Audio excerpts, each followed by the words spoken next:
Welcome to Dropping Balls with Tim and Ben, an NBA draft history podcast, part of the 48 Minutes Podcasting Network. Check us out at 48minutesnetwork.com.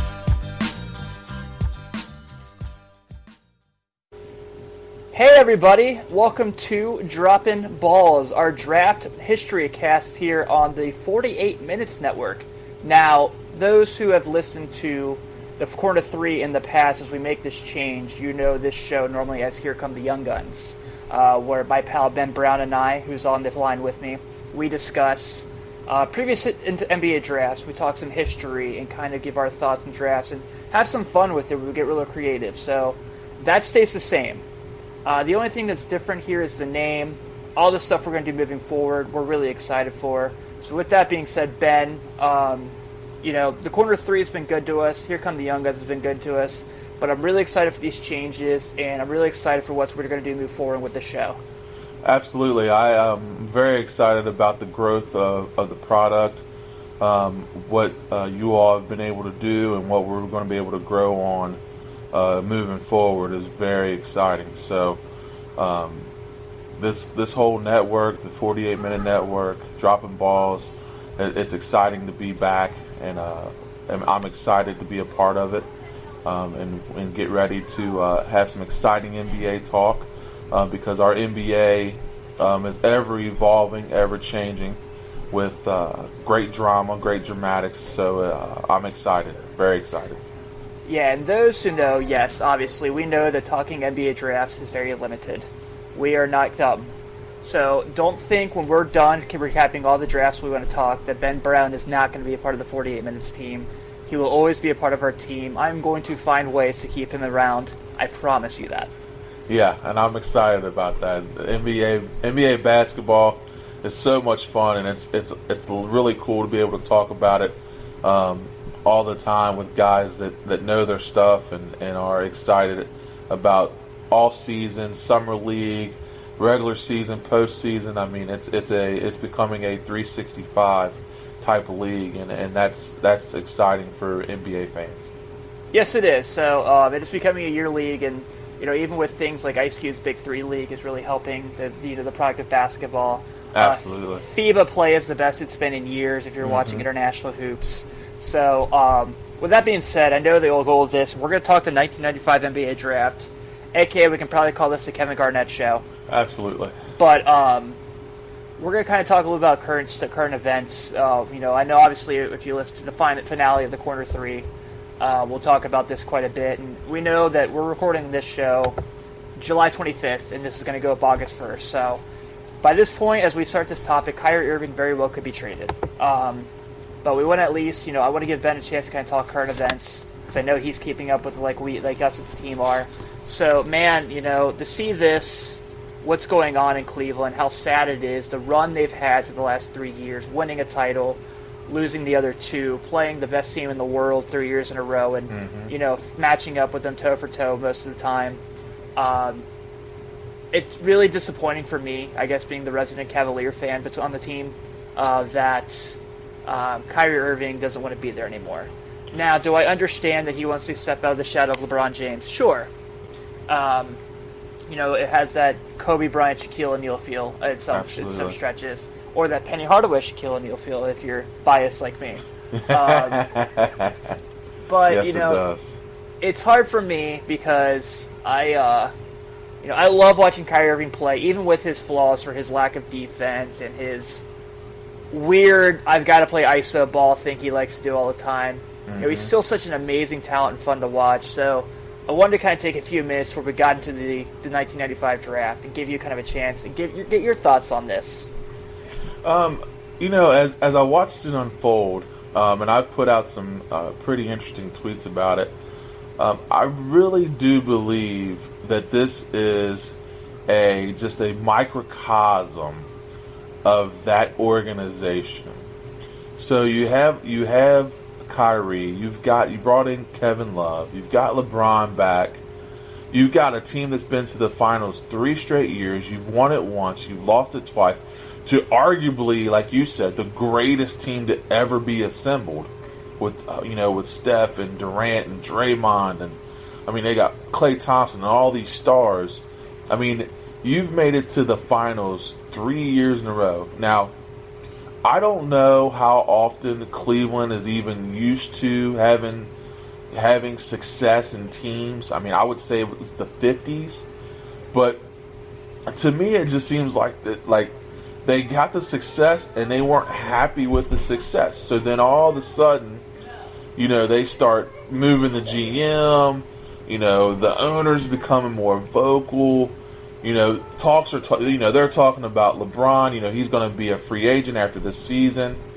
I really don't understand what they expected Kyrie to do or say. Like, you put him in a no-win situation. Kyrie, I know, wants to be a star, but he wants to be a star on his own. So I understand why he's doing what he's doing, but I also understand the frustration of Cleveland fans because you finally get to where you want to be, and now Kyrie is unhappy. But if you remember back in 2008, Kobe Bean Bryant did the same thing. I mean, he requested a trade. He did not want to be a Laker anymore. And in the end, it all blew over, and he became arguably the greatest Laker of all time. So, is he going to get moved? I'm not sure. I mean, I don't know if it's really going to go through. If you read the tweets and everybody reading into the social media, it looks like LeBron's mad. Millionaires, to me, can't be mad about anything by playing bad. Like, you're a millionaire from playing basketball. Like, you can't be mad about what another man does. After all the stuff that LeBron has done with, the decision and then leaving Miami and coming back to, like, he's made a lot of decisions too that have been, albeit say, selfish. And Kyrie is just making a decision. He understands that his body, the way he plays, he's only got so many good years left in him, and he wants to spend them being the guy. And I can't fault him for that. I can't either, even though it is disappointing because I love watching those two play together. They have the deadliest pick and roll I've ever seen. That includes Penny and Shaq. And I think, someone, Bill Simmons on his podcast today made the point that he sees it as, he heard that Kyrie saw, the guy who predicted his name was how John Wall got to really learn and become the guy in Washington by, getting his chance there. Now, my only difference with that is if you put John Wall with the Cavaliers for those 3 years, I don't think they lose any of those finals. I'm just saying. Yeah. I think Kyrie's a better shooter than Wall. I think, his ball handling skills is better than Wall's, and his ISO game is better than Wall's, but I think everything else, this crazy, ball all over the place, and going down the center of the court to get to the rim, that is John Wall's game. And if you put LeBron James' game in a point guard's body, it very well could be John Wall. Minus all the ridiculous athleticism, block shots, and stuff like that. Right. Yeah. I think he sees that. I think he sees guys like Russell Westbrook. I think he sees John Wall. He sees Damian Lillard. He sees Isaiah Thomas. He sees Steph Curry. He sees these guys as point guards being the leaders and the guys on their team, and he sees himself on that level, rightfully so. I believe that he is a top 5, top 7 point guard in the league. I don't see any other difference between, I know he struggles to play defense and some other things, but the guy can flat out play. I mean, and the guy can flat out get to the basket and get buckets. I mean, there's no doubt about it. And I think he sees all these other guys having success, and I think he wants that. I think the downside of that is that with him being there and wanting to do what he wants to do, he's not realizing, I guess, the LeBron factor, I guess is what you call it. Right. I mean, the LeBron factor is huge to his success. Kyrie's a great player, but he's not going to have near the success when you don't have LeBron James standing on the wing, who is the best player in the world.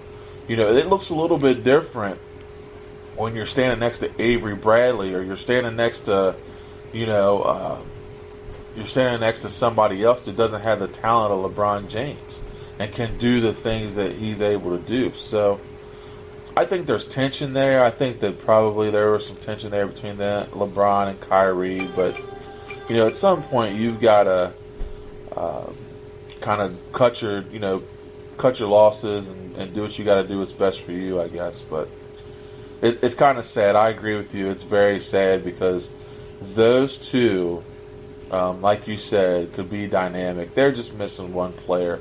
And I think Kyrie may have saw the writing on the wall knowing that they weren't going to get that player. So maybe he's said he's time to move on to greener pastures. But, and LeBron's going to be out there next year too. Don't get it twisted. People are like, oh, well, Kyrie's moving. Well, they'll be saying the same thing about LeBron when he goes to the LA or he goes to wherever he's going to go, because he's not going to stay and not have a chance to be in the finals every year. He's just not going to do it. And he's not going to do it on his own either. Those years of 2007, 2008, LeBron are gone. I mean, he's got to be around a team that's going to make him look as good as he always does. So, I actually made the argument on our show last week that I think if LeBron really leaves Cleveland, that Philly would be the best place for him, because Fultz, Simmons, Embiid, and LeBron could be so filthy. And it won't happen, ever, but it would be awesome. And I think last thing I want to touch on Kyrie Irving before we move and do what we're supposed to do. I think my favorite thing about all of this was he said he wants to be the guy and be a focal point.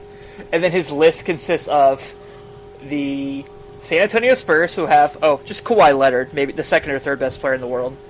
Absolutely. The Minnesota Timberwolves, who have Jimmy Butler and Karl Anthony Towns. Absolutely. And, which that would be sick, by the way. Oh my God, that would be so sick. If he got to Minnesota, if the NBA gods were to be like, yeah, he's gonna be in Minnesota, like, that would be just unreal. Like, that would be so cool. Yeah. Jimmy Butler. I'd be on the bandwagon. Oh, I already am. I'm not going to lie. Like, if that happens, I'm going to buy a jersey tomorrow. Like, like that's not even a question. I'm with you. And then last thing to touch on before we move on, Derrick Rose goes to Cleveland to kind of be the fill-in or the insurance, if we want to say what you will about for the Cavaliers. Now, trust me, this is going to be painful for me to say, being who he is and the team that I grew up loving. He's not MVP Derrick Rose anymore. I understand that. I have accepted that. I think he's finally accepted that. Absolutely.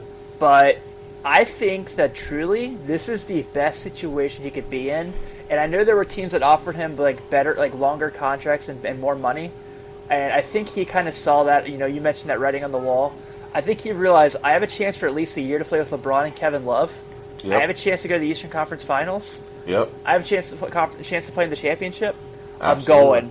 And I think this is going to be, obviously you're going to lose the shooting that you have with Kyrie.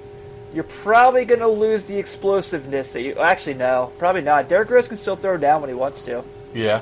But you're going to lose the ball handles, obviously. You're going to lose, but I think, I think this is a good situation for D Rose, and I'm excited for it. Yeah. I agree with that. I think Derrick Rose will be good with LeBron. I think Derrick Rose will do very well. I think it's a good spot for him. I think he's going to have success there. And I think that just like everybody else that plays with LeBron, he's going to make him better. I mean, that's just no doubt to it. I mean, LeBron has that ability to make people better all the time. He always does it. No matter who. I mean, when you can drag like a Darius Miles and you can drag a Damon Jones to the finals and all these, he has the innate ability of being able to lead guys to championships. So it'll be interesting to see how Derrick Rose grows around LeBron, and he's going to become better. I mean, he's going to become a better player. He's not going to be the MVP, Derrick Rose, but I think that he will be very effective at what LeBron needs him to do. I completely agree. So, Ben, I can hear your beautiful children in the back crying about Kyrie Irving leaving Cleveland also. They're so upset. I knew it. Distraught. My son was definitely distraught. Oh, man. So, you ready to get this party started like we always do? Yes, sir. Absolutely. All right, folks. So, the year is 1995. Let's let you know what was going on in the world of basketball right before the NBA draft in 1995. One, the greatness himself, Jumpman, makes his return as number 45, loses to the Orlando Magic, who lose by a sweep to the Houston Rockets. Horrible. Not cool. Not cool. Nick Anderson, if you're listening, it took me a long time. I forgive you. I forgive you. You ruined it. You blew it. No but doubt I forgive about you. it. Penny Hardaway has one chance at an NBA championship, where he was the Absolutely. best point guard in the world at that time. Yes, he was. I will always fight that. I think he had the best 3-year stretch of any point guard in NBA history. I will also fight that forever, too. And then also on the collegiate side, Ben, a really, really good UCLA Bruins team goes and wins the college basketball championship in Seattle in the Kingdom. Yes. So we had a lot of crazy things going in, and there's this one gentleman that everyone just wants to have on their team in the NBA draft. This gentleman, I don't know if people are going to look back at him is by the name of Joe Smith. Now, those who are wondering, who in the hell is Joe Smith? You're right. You're absolutely right. Also in this draft, we had the debut of two teams as the NBA goes outside of the States for the first time, as the two Canadian franchises of the Toronto Raptors and the Vancouver Grizzlies come to the NBA, and they have an expansion draft the week before. So, Ben, we're seeing the NBA, really evolve here, and we're seeing some great things happen. The growth of the league happens, and we come to draft day, and the Golden State Warriors are nowhere near what they are now. They drafted a middleman from Maryland, a sophomore by the name of Joe Smith. Now, Absolutely. I know you remember, Joe Smith at Maryland was, what do we say, dirty. Oh, no doubt. He was so good, and he was, he had first overall pick written all over him, much like Michael Olowokandi did. We'll get to that in another episode, I promise you that. But, like Michael Olowokandi, Joe Smith certainly did not live up to that potential at all, as he played for 8 NBA teams in his 16-year career. No, I was right, 12 teams in 16 years. Yeah, I was going to say, I thought it was 12. Yeah, he was a journeyman for sure. And hey, you know who he played with? LeBron James. LeBron James! We got one. We got one. No doubt about it. All right, so let's talk about Joe Smith before we get to this awesome, the rest of this draft that gets better.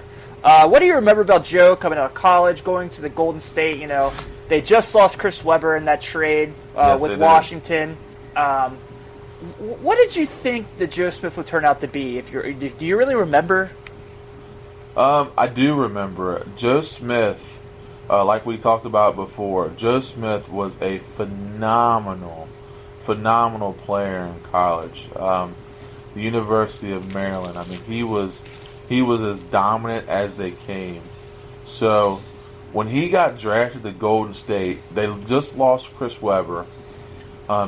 He goes, and everybody is thinking you replace one with the other. So, I mean, you lose Webber, but you're bringing in Joe Smith. Now, Joe Smith wasn't as, I guess, a physical player as Chris Webber was, but he was every bit the scorer, and he was every bit the defender. So when you saw that draft go, and they're like, well, you're looking at it now and you're like, man, why would you go Joe Smith, especially after you see who else is on this list that could have been a Golden State Warrior. But when Joe Smith went, it was not a shock. I mean, everybody was like, that guy should be there. He's going to have a long career there, and he's going to dominate there. So Joe Smith was wasn't an out of the ordinary pick because he was a dominant college player. And he played really well at Maryland. So He did. So if you guys want me to read off, I'm going to anyway. Here is the map. If Joe Smith flew Delta, he got his sky miles in, to say the least. Oh, yeah, no doubt. 95 to 98, he starts his career at the Golden State Warriors. 98 goes to Philadelphia to play with the Sixers. 99 to 2000, the Minnesota Timberwolves. 2000-2001, the Detroit Pistons. 2001 to 2003, the Minnesota Timberwolves. 03 to 06, the Milwaukee Bucks. 06, the Denver Nuggets. 06 to 07, back in Philly. 07 to 08, the Chicago Bulls. 08, the Cleveland Cavaliers. 08 to 09, the Oklahoma City Thunder. 09, back with Cleveland. He was back with Cleveland. Yep. 2009-2010, he's an Atlanta Hawk. Yes, he 2010, he's a New Jersey Net. 2010-2011, he is an LA Laker. Wow. Now, he was an all-first team on the NBA, in his NBA rookie team. He Yes, did sir. win the Adolph Rupp Trophy. He's an ACC Player of the Year. His numbers are not really terrible if you look at it. 11 points a game, 6 rebounds a game. Yeah. But he was drafted to be a star, and he was anything but that. Yeah, he was drafted to lead that franchise, and he didn't do that. I mean, he gave them 2 years there, and I believe he averaged at Golden State out of the draft. I believe he averaged 15 his first year and 18 his second, which isn't bad. And then he averaged 8.5 rebounds. So, but he played 82 games the first season and 80 the second. So I mean, he played hard, but He was durable. yeah, he was durable. That's what happened. He got hurt his third year. Yeah, what it then he was. wasn't durable. And then that was a wrap. I mean, he only played more than 70 games twice after that. Yeah. Or no, three times. So in 04-05, in 03-04, 04-05, and then 99 and 2000 were the only other years he played over 70 games.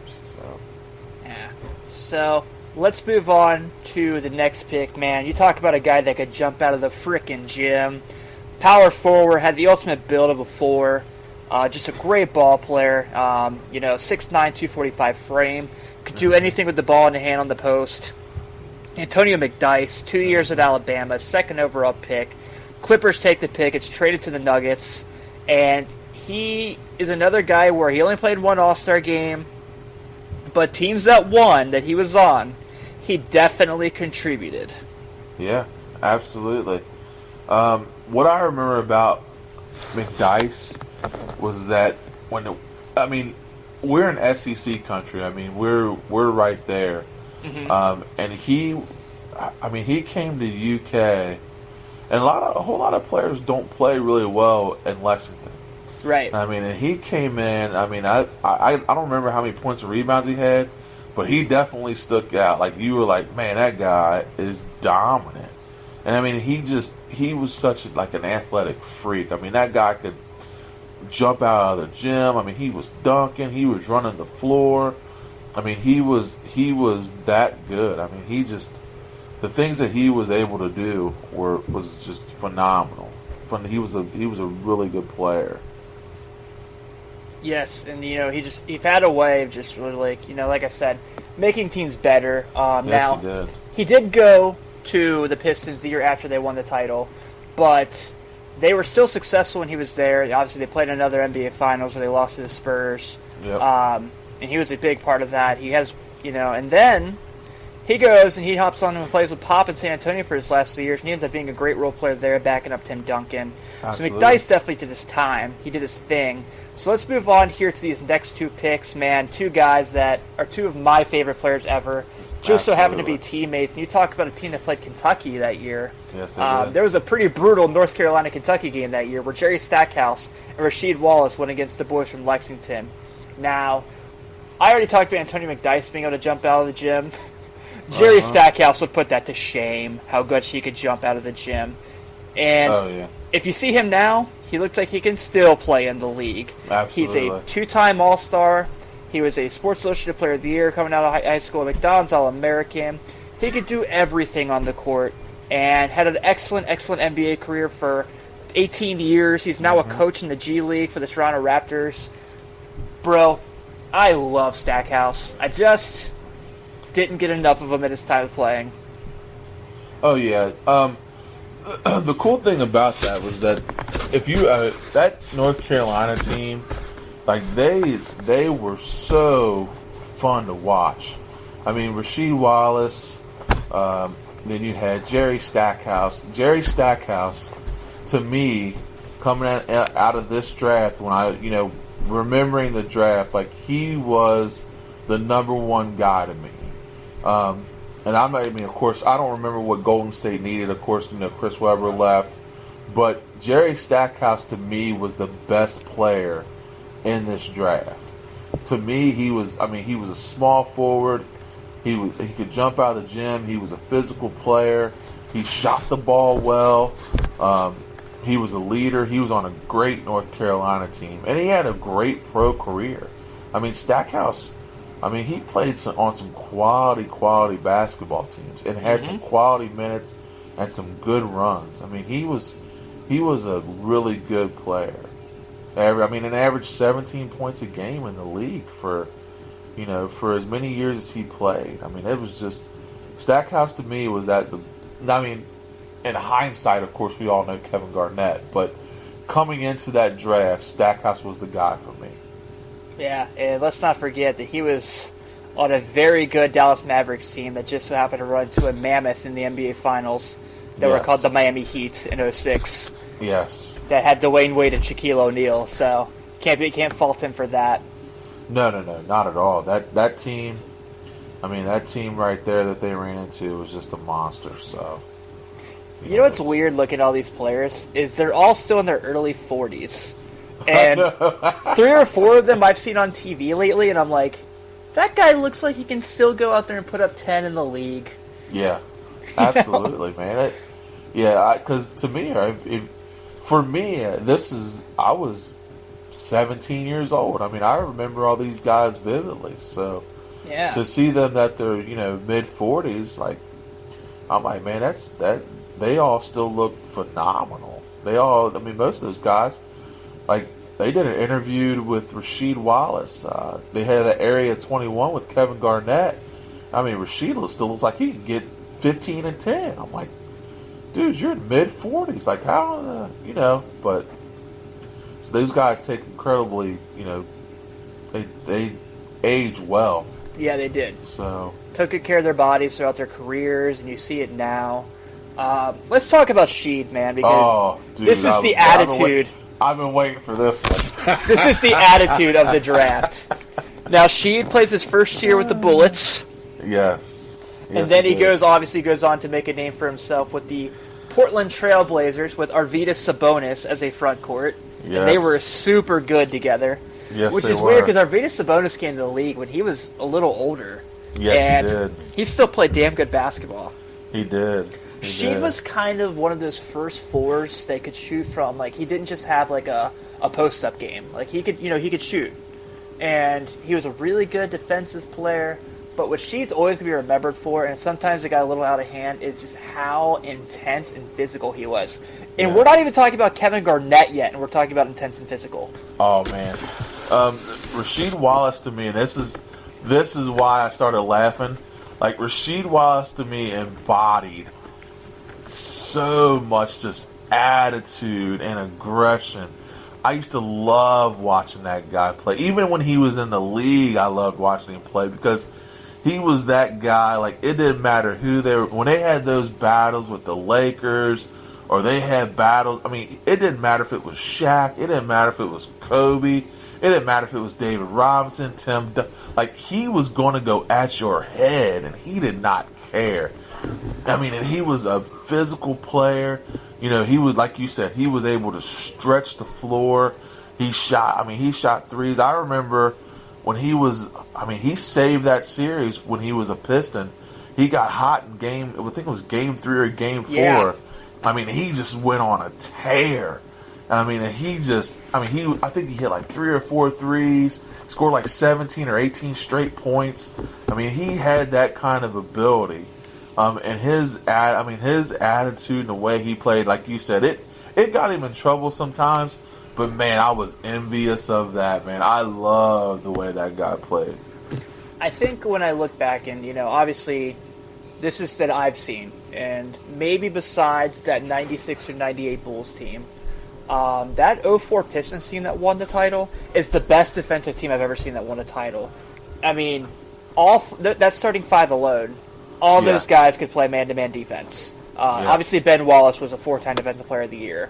Sheed was just awesome on D, and he was so physical and had so much energy that he would battle for every rebound. Tapree, I don't think Tapree gets enough credit for how good he was in the league. And then obviously Rip and Chauncey were really good face-up defenders as well. So I think that that I remember my like most most intense memories of the NBA teams have won titles. I think that's the team I've seen that played the best defense game to game. And that includes like game 2 when Kobe goes nuts for 38. Yeah. I think the Lakers still only won by 7 or 8 points because that's the Pistons kept themselves in it. Yeah. Yeah, they were, that team there was so, they like locked in defensively. And usually you don't see an NBA team do that. You see college teams, build their pride on defense, but usually the pros, they're like, okay, we'll play some defense here or there, but then in the fourth quarter, that's the first team I remember seeing outside of the bad boy Pistons of 88 to 91 that just played full court. I mean, they were just determined to not let you score buckets. And when you got a shot up, you weren't getting a second shot. Right. I mean, they were going to the boards. They were crashing the boards, and they were getting and running their offense. They just played 48 minutes of just hard-nosed basketball. And I think that's why basketball enthusiasts, NBA enthusiasts, love that Piston team. And they love the bad boy Pistons as well. But they love that Piston team that won that championship because they were they embodied Detroit. Gritty, tough, no nonsense. And then you had Rasheed on the back end and Ben Wallace. I mean, those guys they didn't back down from anybody. And that team they were admired. And they played their tails off. So, just in case anyone's keeping score at home, as we know on August 1st, all of our shows are going up on launch day. Ben Brown is the first one in recordings to use the term 48 minutes, not advertising the network.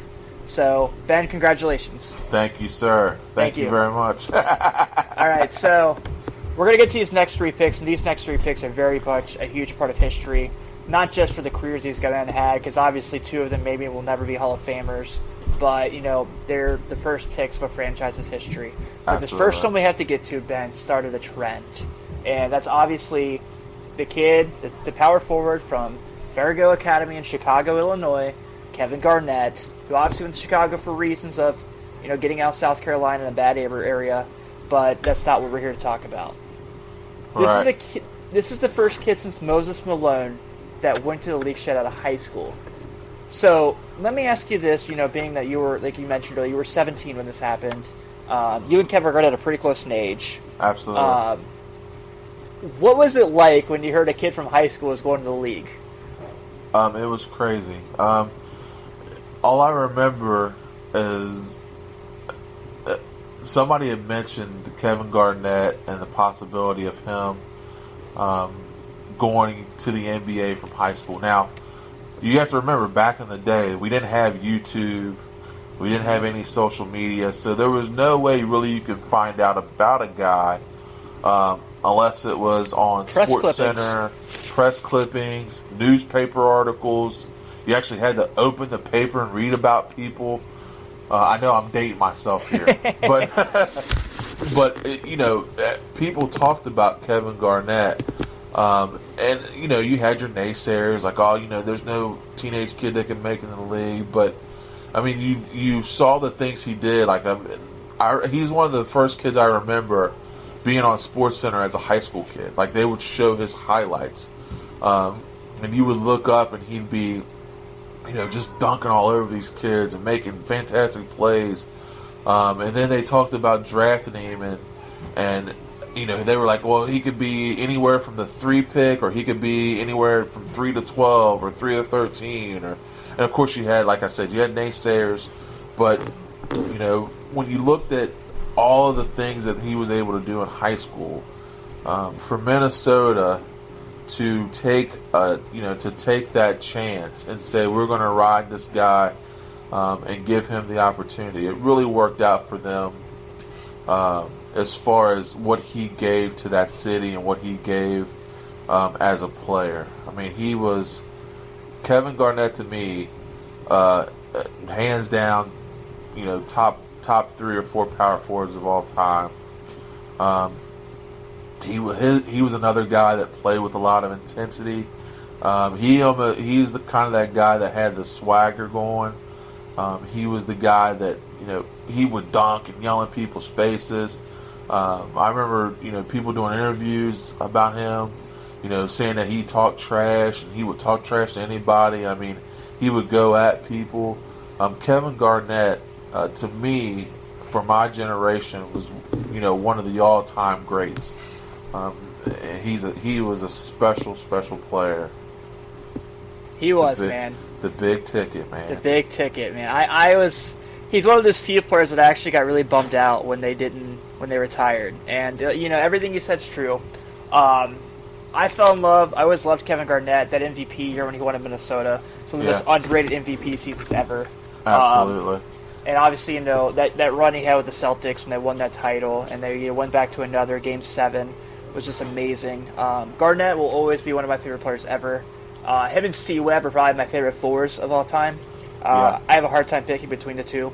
But, all the All-Star games, the MVP, just everything he did, he was just a mammoth and had a great career, and he's been Kevin Garnett's stories as far as off the court are almost as fun as Kevin Garnett's stories on the court. I remember Bill Simmons had that show on HBO for a little bit where he had Paul Pierce on, and he asked me, he's like, is it possible for Kevin Garnett to have a conversation without ever saying the F word?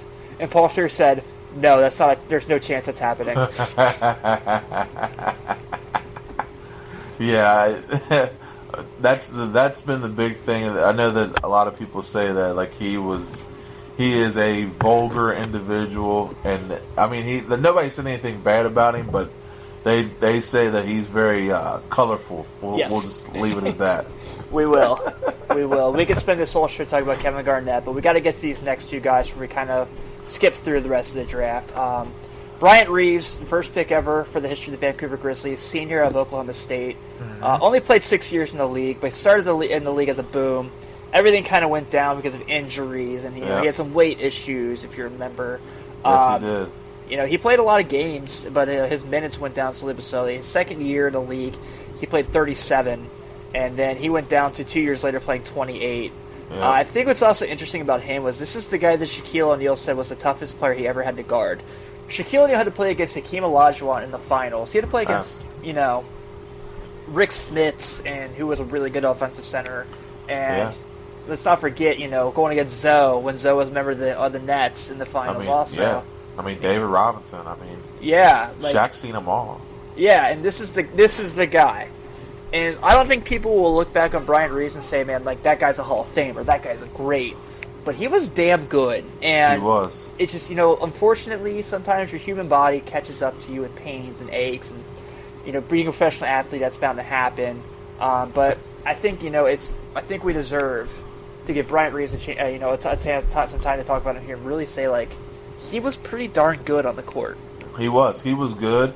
And the thing I remember about Big Country was that he was the first guy I can remember who consistently could make moves with both hands. So there was not he wouldn't always spin to his left. I mean, he could shoot that jump hook with his left, with his right.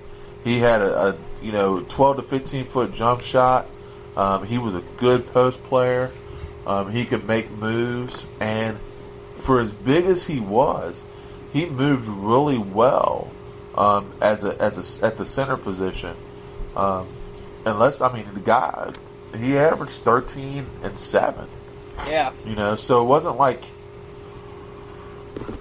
it wasn't like he, his 2 years there. I mean, he had a 16 point a game average, and 97 and 98. So I mean, it wasn't like he was a slouch. That guy could get buckets and play well. He could. He was a fun player. Oklahoma State was really kind of becoming a big-time basketball school then. They played him what was called the Big 8. Does anyone remember the Big 8? I do. I know. It's weird to see it, isn't it? Yes, it is. And then we're going to go to this guy here real quick, man.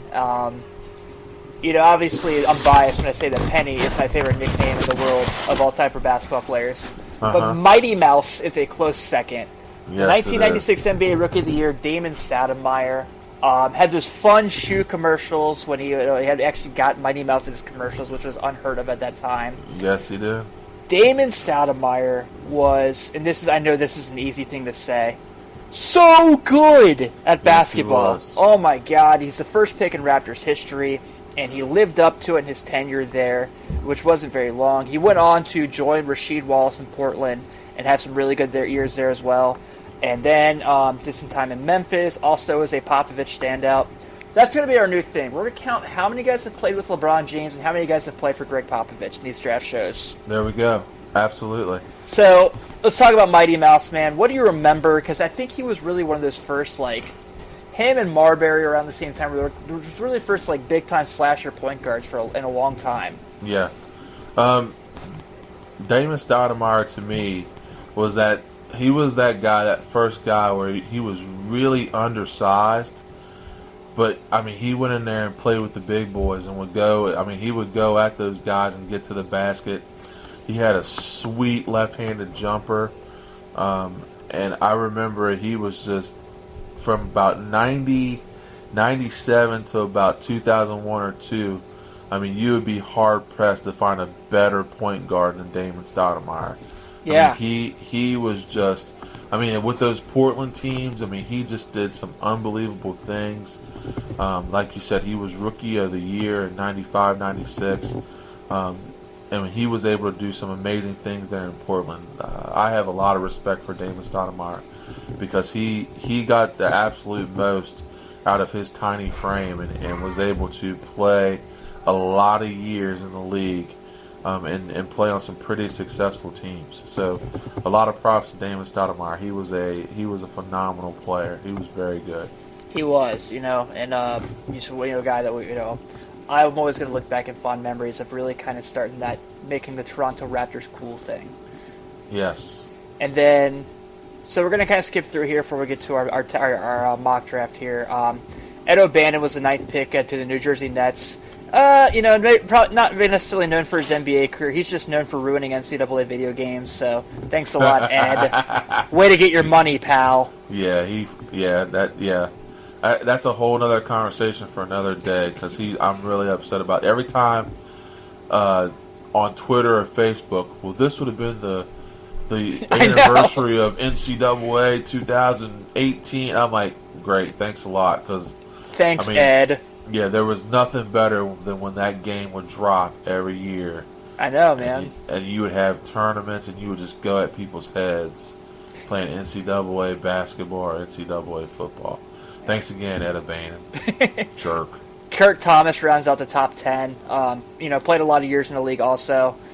Played for a lot of teams. Got drafted by the Heat. I remember him mostly for his New York Knicks run where they went to the finals. Yes. A really good power forward center that was in the league for a long time. Yes, he was. But dude, some guys that were in the late first. Let's talk about two in particular real quick. Theo frickin' Ratliff, man. So good. Yes. So good.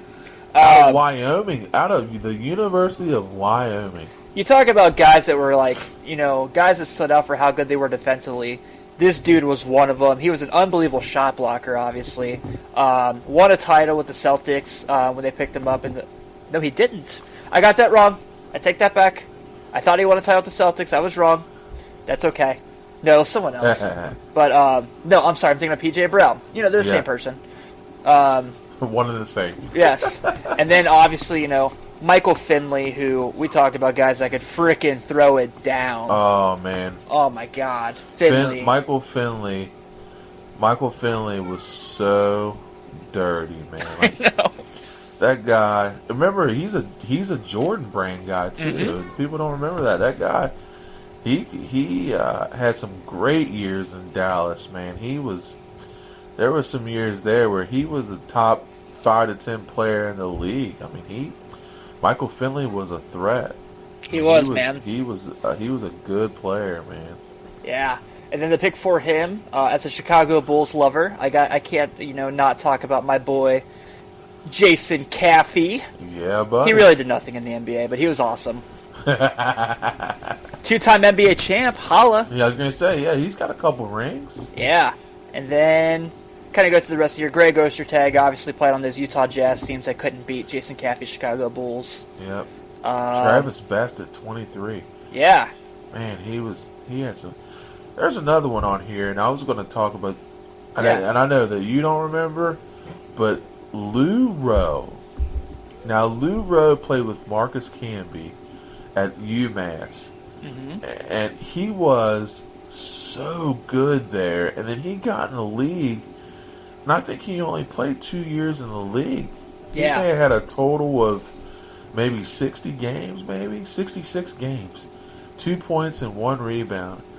But if you'd have seen him play in college, I mean, he was a stud in college. I could not believe that his NBA career was that short.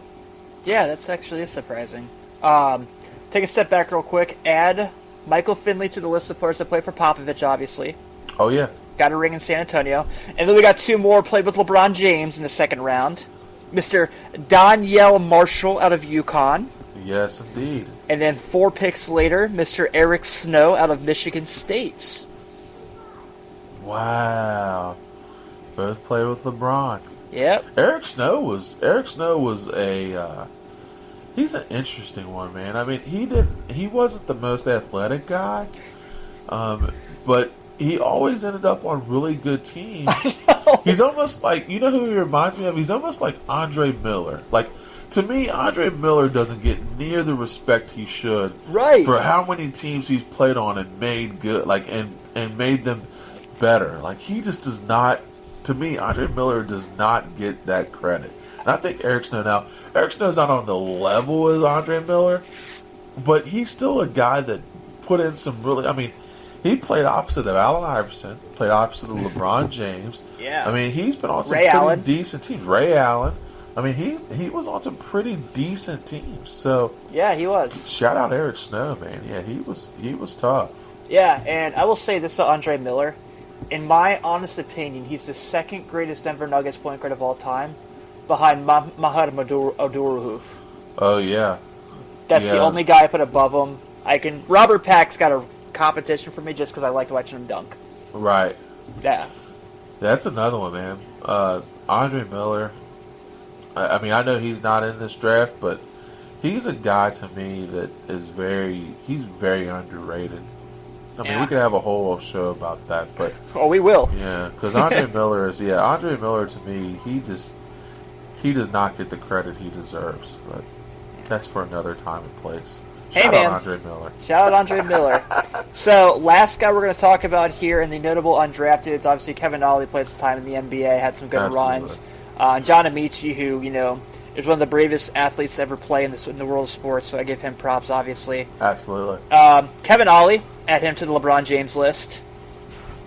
Kevin Ollie's on... Oh, yeah, he was. 03. 03. Sure was. And then my boy, let's talk some Xavier Muskies here. Former Boston Celtic for a year. They were really bad that year. Larry frickin' Sykes. What's up? Sykes. Sure was, man. Muskie. Yeah, you love those Muskies, man. I do. We got what, 5 players in the NBA? I'm going to enjoy this. All right, Ben. Yeah. You know what time it is. Absolutely.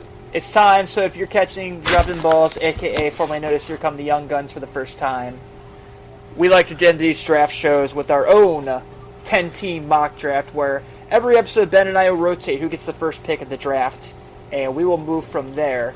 So, Ben, I believe last time we did a show, I was the one that got to pick Anthony Davis first overall because it was so difficult to make that decision. Yes, you did. And every draft so far we've done, we've actually kept the first pick the same.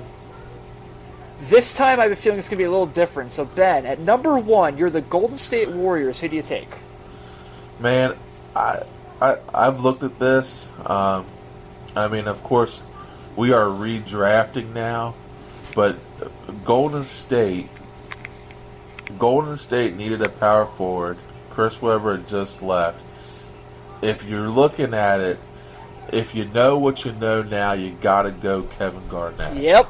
I mean, that would be the perfect fit for them.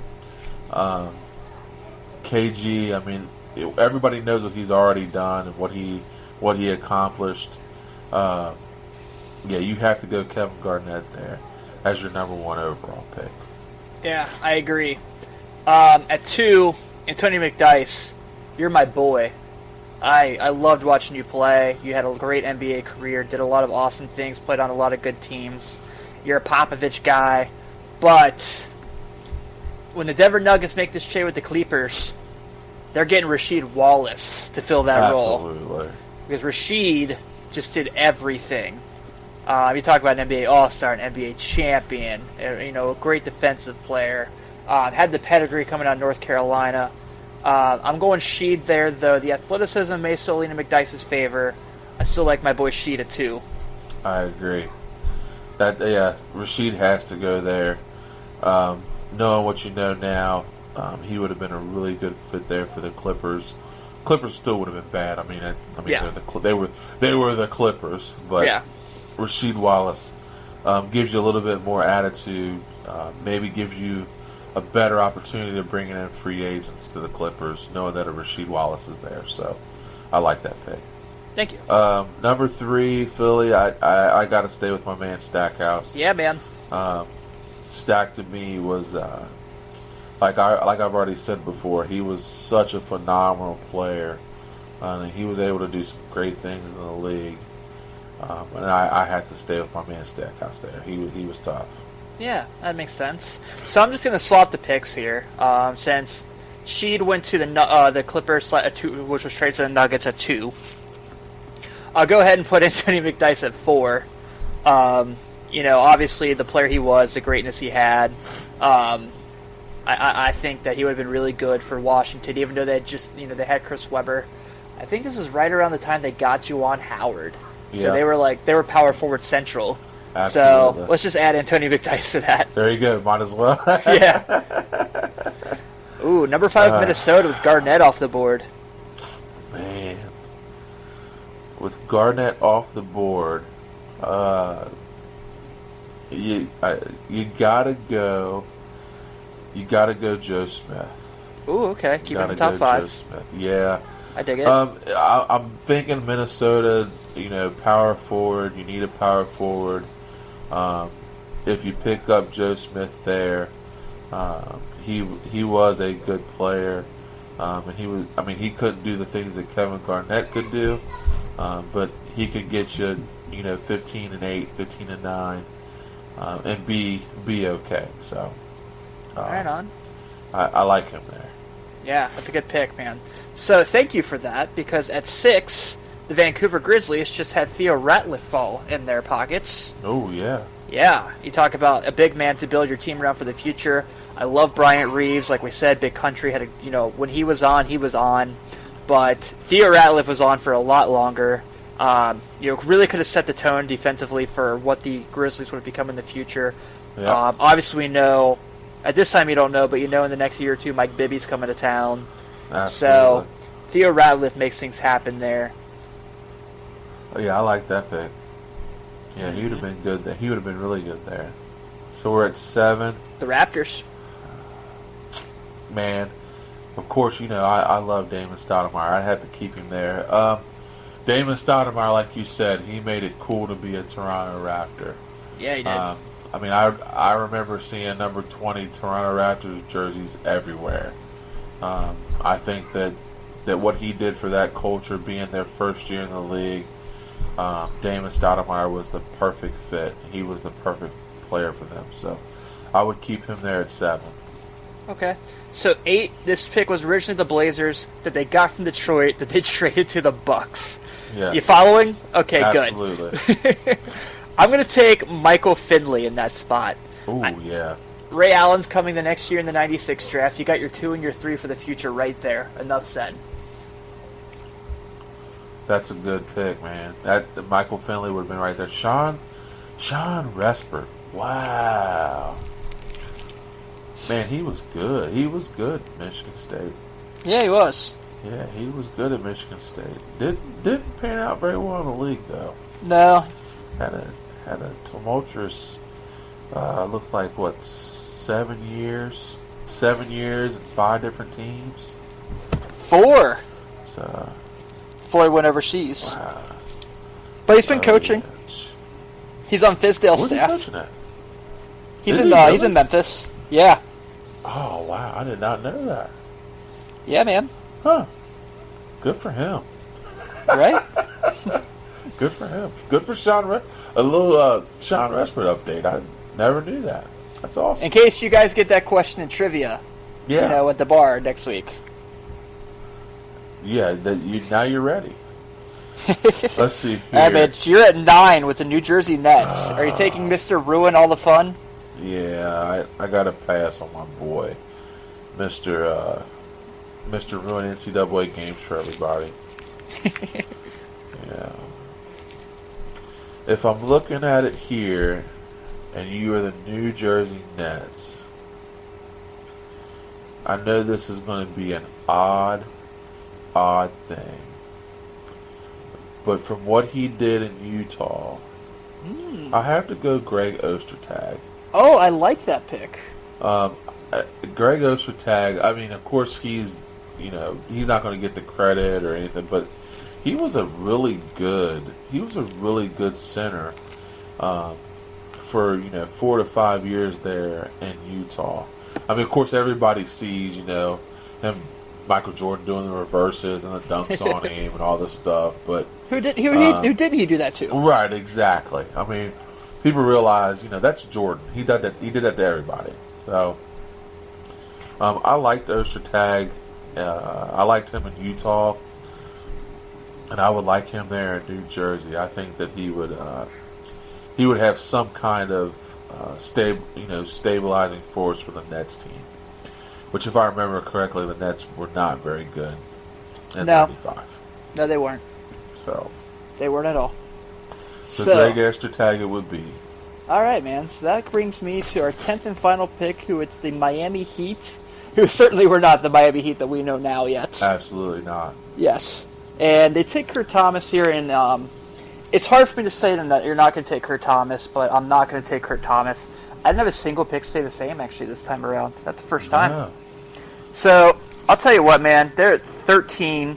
The Sacramento Kings took a great player from Arkansas by the name of Corliss Williamson. Yes. Now, Corliss Williamson, for those who don't know, had, maybe not a jaw-dropping NBA career where you're like, man, get him there now. He's got in the Hall of Fame. But this is a guy that played with Allen Iverson. This is a guy that was a Sixth Man of the Year. He won an NBA title as a member of that Detroit team that played hard-nosed defense with Rasheed that we mentioned earlier. Absolutely. He won the NCAA championship at Arkansas in '94. They were like the one SEC team that gave Kentucky a run for their money every year. He was an SEC Player of the Year twice. Corliss Williamson had a great NBA pedigree, a great tenure in the league. Talk about a role player. That guy was the role player for a long time. Yes, he was, and Corliss Williamson, man, he was a very good player. I remember him in Arkansas, him and Scotty Thurman, and I mean those teams would come in and just those would be dog fights versus UK. I mean, and they would just put it on teams because Nolan Richardson played that 40 minutes of hell, and I mean they would just suppress teams. Teams would just be so frustrated playing with them. And then on top of that, Corliss Williamson was one of those guys from the Nasty Club. I mean, he was in that Rasheed Wallace mold. Yeah, he was a nasty, nasty individual, and he played hard. As a matter of fact, his nickname was the Big Nasty. So I mean, he was a good player, and he was a very good role player in the NBA. Corliss Williamson's a great pick. And in case anyone's wondering, Corliss Williamson is also coaching in the league for the Orlando Magic. Get out of here. Yeah, he's an assistant. Wow.